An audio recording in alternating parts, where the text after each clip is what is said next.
Plateau State chalks up more COVID-19 cases, surpassing 3,000 infections.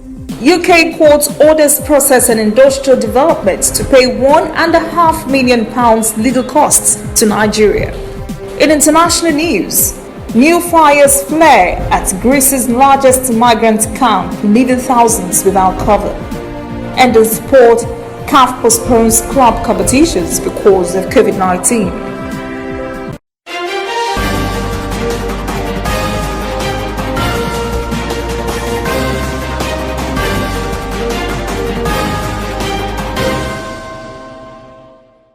This is ANN News. I am Olajumoke Olatunji.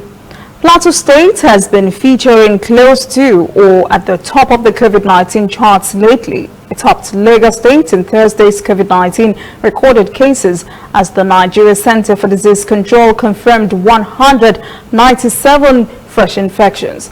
Plateau State chalked up 83 of those cases, while Lagos claimed 43 of them. NCDC also reported 5 new deaths from COVID-19 complications, raising the fatalities numbers to 1,075. Total infections in the country have now clocked 55,829. Plateau State has suddenly jumped in the last 1 month, with cases now totaling 3,032. NCDC reports cases were recorded in 11 other states, while nearly 44,000 patients have been discharged from various isolation facilities across the country as of Thursday night. Benue State House of Assembly has passed the state's Highly Infectious Diseases Emergency Prevention and Management Bill 2020. News Agency of Nigeria reports the clauses were considered in Committee of the Whole chaired by the Deputy Speaker, Christopher Adachi, with House Committee Chairman, Health and Human Services, Joseph Okonya, leading the debate. Okoye said the bill will prevent and contain the spread of highly infectious diseases such as coronavirus. It spells out restriction of movement of people, events, gatherings, and commercial activities. It also prohibits hoarding of foodstuff, drugs, and other essential supplies, and restricts transportation, storage, and disposal of COVID-19 victims. Okoye also explained that the bill would empower the state governor to establish health service posts in the state's entries and exits or other parts to curb the spread of highly infectious diseases. Process and Industrial Development (PNID) has been ordered by a court in the United Kingdom to pay £1.5 million to Nigeria as legal costs. This was disclosed in a statement by Dr. Umar Gwandu, Special Advisor on Media to the Attorney General of the Federal and Minister of Justice. Gwandu said the court ordered the payment by PNID to cover Nigeria's legal costs incurred during its bid to secure the court's permission for an extension of time to challenge the $9.5 billion arbitral award against the country. Last week, Nigeria won a British commercial court's decision to proceed with an appeal against the award. The court said Nigeria had established a strong prima facie case that a gas supply and processing agreement, if signed in 2010 with PNID, was procured by bribes paid to insiders as part of a larger scheme to defraud the country. A fire at the Akure headquarters of the Independent National Electoral Commission, INEC, on Thursday evening has consumed 5,000 card readers that were to be used for next month's governorship election in Ondo State. No life was lost in the incident. News Agency of Nigeria reports the fire got at the large container in which the card readers were held. Fighting the fire was hampered when fire service trucks were inoperative. Reports say those standing by used buckets of water to douse the fire that consumed the 40-foot container housed the card readers, but their efforts were fruitless. INEC Commissioner in charge of Information and Voter Education, Professor Festus Okoye, expressed shock, but he said the destruction of the card readers would not affect the conduct of the governorship election. Okoye said the incident would be investigated to find out what caused the fire. For some time now, ANN had been reporting on the effect of the COVID-19 pandemic on local industries and economy. To Today, we take a look at how the coronavirus situation has decimated the cinema industry in the country and whether there is hope for the industry to rebound. Correspondent Kelechi Mekalam has the story. Silverbird, one of Nigeria's biggest entertainment hubs, has remained a shadow of itself for nearly 6 months now. Before the COVID-19 pandemic, this center played host to nearly 21,000 cinema enthusiasts every week. But dark, dingy cinema halls, empty seats and ticketing stands have taken over the once bubbly arena, and operators are left to deal with the impact of the lockdown. Being shut down means no business. These are our harsh realities, to be sincere. So while we are campaigning to reopen, there are real issues such as the rents and the service charges and salaries that you have mentioned not being changed. Nothing is being adjusted. The rents are not being adjusted. The service charges are not being adjusted. So while we have told the government that 50% attendance will be what we will do when we reopen, the truth is, on 100%, it was even a challenge running individually, speaking as an individual business now, running the business, let alone 50% attendance for customers. We movie lovers that love to go to the cinemas, it's been a very, very tough time. And we do hope that cinema gets to open very soon so that we can go back to a normal lifestyle. Small businesses like gyms, restaurants and kids centers who've leveraged on the cinema traffic are also affected. I think every business in the mall is interwoven. People might come for cinema purpose, but by the time they get to the mall, they see a new business that they will also want to patronize, and they will patronize. So because of this interwovenness, the restrictions has really brought down everything, because the cinemas have not been there anymore. Generally, if the lockdown is lifted, there will be upsurge of business activities. The overwhelming impact of this is that several of these businesses are packing up and closing shop. We've had a lot of businesses that have come to us, and saying they want to shut down. And when we sit down and we discuss with them on why they want to shut down, etc., they explain to us the situation. So those are the places that we can come in and say, okay, you know what, let's do this. Instead of you to pay up front, let's break down your payment for you. I know you can't afford 1 year rent. Pay it monthly. There's been a tremendous surge in Nigeria's cinema culture. According to the Cinema Exhibitors Association of Nigeria, Nigerians spent about $17.32 million on cinema viewing in 2019 alone. That's over 200% increase from the $5.3 million spent in 2018. With the release dates for blockbusters pushed forward, it may be a long road to recovery for cinema operators. However, key players remain optimistic that as government launches the economy, activities would gradually return to normal.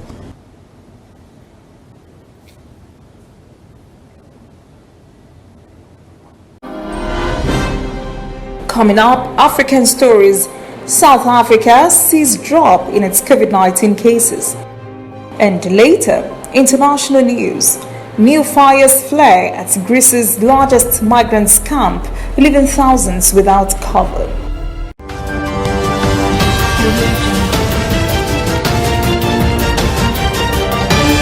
You are watching ANN.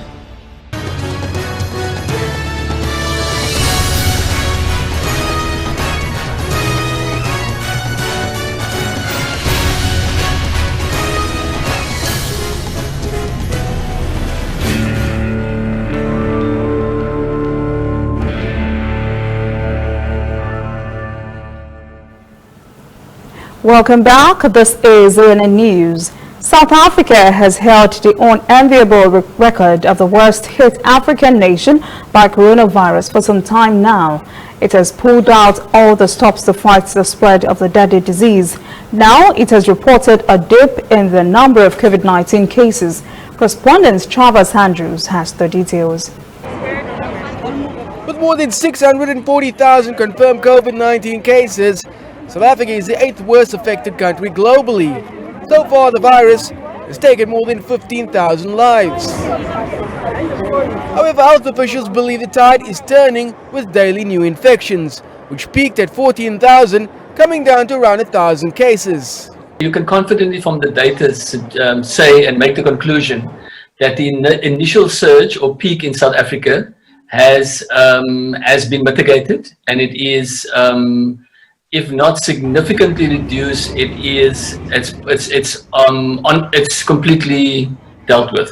Yeah. We at the moment are hospitalizing less than 600 people with COVID. That's compared to a peak at the end of June, where we were hospitalizing close to 2,000 people. The Western Cape's largest temporary COVID-19 medical facility has closed.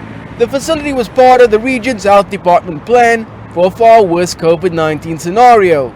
The idea was always, Tusong was a temporary facility in Kailicha.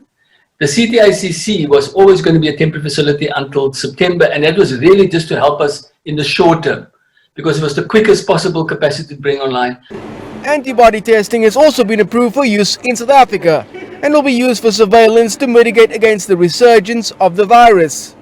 Meanwhile, vaccine trials are underway both locally and abroad.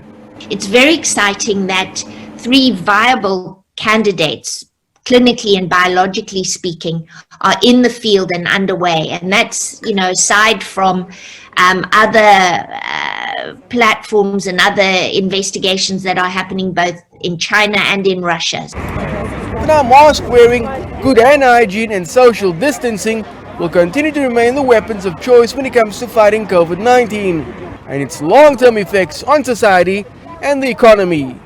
The drop in the COVID-19 daily infection rate may come as a huge relief for many in South Africa, but health officials here are warning against complacency because a second surge in the virus is certainly possible, and that could derail all the gains made and force the country into another strict lockdown, which will ultimately have an even further cost on an already frail economy. Ethiopian Prime Minister Abiy Ahmed has announced plans to sell a 5% stake in state-owned Ethio Telecom to citizens as part of plans to break the operator's monopoly. The government wants to open up the traditionally closed market, and correspondent Girum Chale reports. Ethiopia's plan to sell shares of the country's giant telecom enterprise to the public has been envisioned since Prime Minister Abiy Ahmed took the top job some 2.5 years ago. The reformist Prime Minister has been reiterating expanding the telecom service coverage nationwide as one of his key priorities on his agenda. The telecom services coverage in the country must be increased. To do that, the government has no capacity as the investment is too high.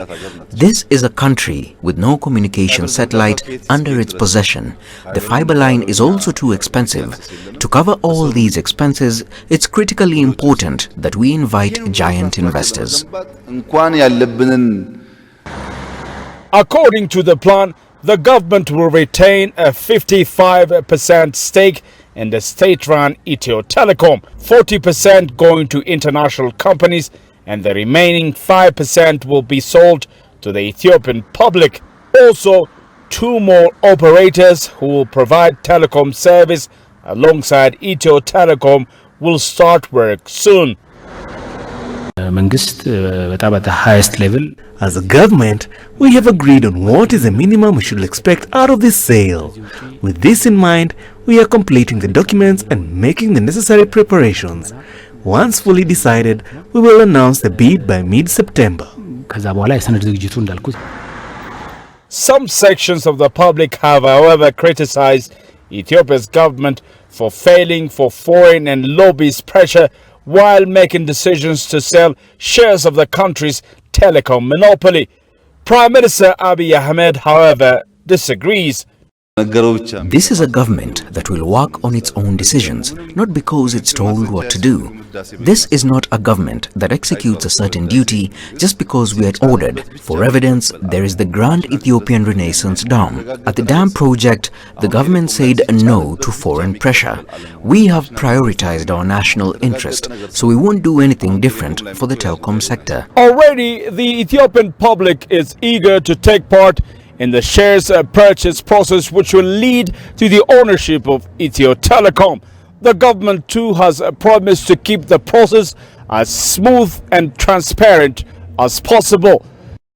The Zimbabwean government is teaming up with an Australian energy company to fully implement the Muzarabani oil and gas projects in the country. Invictus Energy's technical director joined Zimbabwe's Minister of Mines and Mines Development on Wednesday as they reaffirmed commitments to the project. Zimbabwe Broadcasting Corporation correspondent Stanley James reports. An update regarding the current status of the Muzarabani oil and gas project was presented to the media this Wednesday. Speaking during the presentation, Invictus Energy Resources Technical Director Mr. Brent Barber said the company has covered major strides in the exploration processes. Mines and Mining Development Minister Honorable Winston Chitando said government will soon finalize a production sharing deal with Invictus Energy.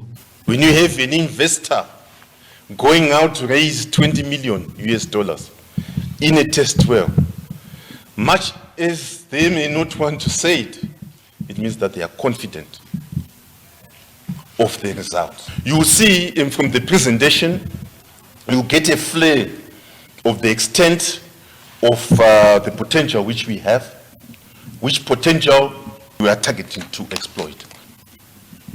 And that process is well underway through a number of interventions in various sectors: environment, agriculture, mining.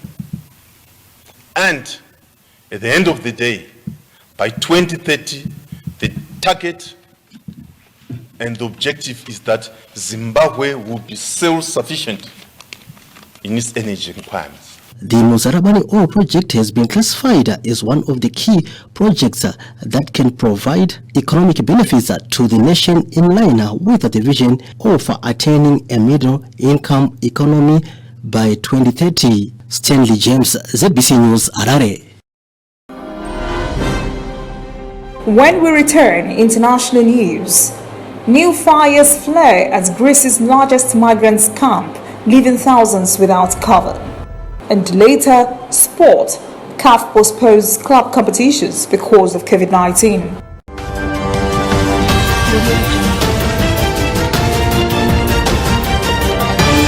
You are watching ANN. Somewhere in the world, every second of the day, news is happening. And of course, Nigeria is bustling with news day and night. That is why ANN doesn't sleep. Our eyes are peeled, wide open, so no story escapes our radar. We stay abreast of world events and happenings at home. We keep you up to the minute in the world of sports. We give you information to stay on top of your investments and all the hard facts you'll need to navigate your day. If you miss us on air, you can keep up to date on our website and on our social media platforms, Twitter, Instagram and Facebook at ANN Africa TV. We are ANN, Africa News Network. We do news right in a truly African spirit. Welcome back. This is ANN News. The French government is ready to take stiffer measures to ensure no resurgence of the coronavirus pandemic. The country's head of scientific council, Jean-François Delfrécy, is worried about a second wave of the epidemic in France as the country records a surge in new cases. France recorded almost 10,000 new coronavirus cases in 24 hours between Wednesday and Thursday, marking its highest single-day count since the start of the outbreak. Health authorities reported 9,843 new confirmed COVID-19 cases on Thursday, surpassing the previous daily record by almost 900. The figures were released on the eve of a key meeting of ministers and health experts about toughening measures. France has the 7th highest COVID-19 death toll in the world. Nearly 31,000 persons in the country have died of coronavirus. In today's meeting, officials will discuss introducing new measures to curb the spread of the virus. President Emmanuel Macron said the meeting would give the public a clear idea of what can be expected in the coming weeks. Since the outbreak of COVID-19, global shipping by air and sea has been disrupted as operations are either suspended or running at reduced capacity.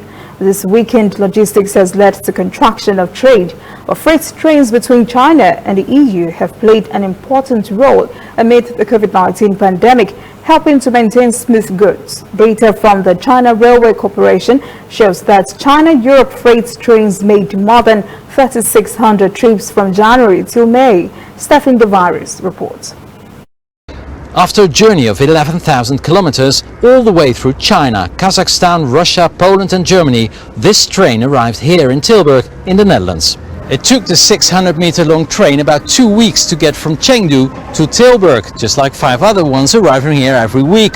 But this one is special. It's the 6,000th one in a little over 7 years to make the journey from China to Europe. On one train there are 41 containers, and it's mostly loaded with electronics, but also fast consumer goods like shoes and other products. Tilburg in the south of the Netherlands may seem like an odd choice as the final destination of this cargo train from China. Tilburg has been chosen because it's logistics hotspot in the Netherlands and also the Benelux. Next to that in Tilburg are all the big West European EDCs of Sony, Samsung, Dell, Apple, LG. And next to that, Tilburg is also the biggest area for e-commerce. So big companies like Bol.com and Coolblue, they have here their distribution network for e-commerce, and also H&M for the clothing, for instance. You would expect that the coronavirus would negatively impact the flow of goods between Europe and China, but the contrary is true. Yeah, in the beginning we were afraid it would have a big impact, but there is less capacity on the aeroplanes for air freight, and that air freight cargo is now moved towards the train, so we have more and more trains running, and that's really good for the business of the train. It is even so good for business that here at this terminal they are projecting a 30% increase of cargo trains to and from China over the next 3 years. Still in Asia, China and India have agreed to disengage their troops from a months-long standoff at the disputed Himalayan border of Ladakh. In a joint statement, Chinese Foreign Minister Wang Yi and his Indian counterpart Subramanyam Jaishankar have released a joint statement in Moscow that they will try to end the most serious confrontation in decades at the undesignated border. China and India have agreed to de-escalate border tension and avoid any actions that might intensify their current situation. And this comes in a joint statement after talks between Chinese Foreign Minister Wang Yi and his Indian counterpart in Moscow. They say the two countries should not allow differences to become disputes, and Chinese and Indian troops should disengage and maintain a necessary distance. The two diplomats agreed to keep using existing communication mechanisms and work on new confidence-building measures. More than 500,000 persons in the U.S. state of Oregon are fleeing deadly wildfires that are ravaging across the Pacific Northwest. The worst affected are Oregon, California, and Washington, where entire towns have been razed.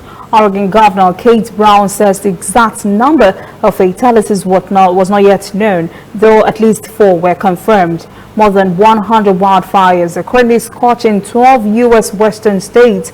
Oregon Office of Emergency Management confirmed on Thursday evening more than 1/10 of the state's population of 4 million have been evacuated.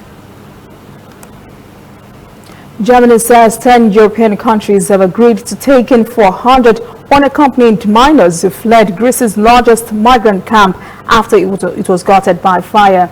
In a press conference on Friday, Interior Minister Horst Kiefer says most of the minors will go to Germany and France.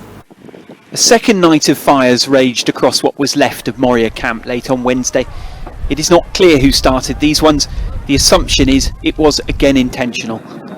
At dawn on Thursday, thousands of families were still sleeping rough, many are children.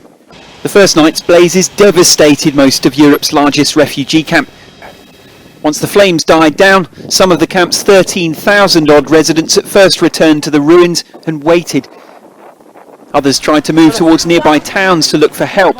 Only some wore masks. Police blocked their way though, as much to contain the people themselves as the coronavirus some of them were known to be carrying, leaving thousands trapped. Box finished, everything is finished. I have 3 babies, I am also pregnant. More a problem. A few hundred miners have now been relocated by plane. The Greek government's promise of boats has not yet materialised though. There are still many thousands here who need help now. They are increasingly desperate, but they have nowhere else to go. Up next, sports. CAF postpones club competitions because of COVID-19. Please stay with us.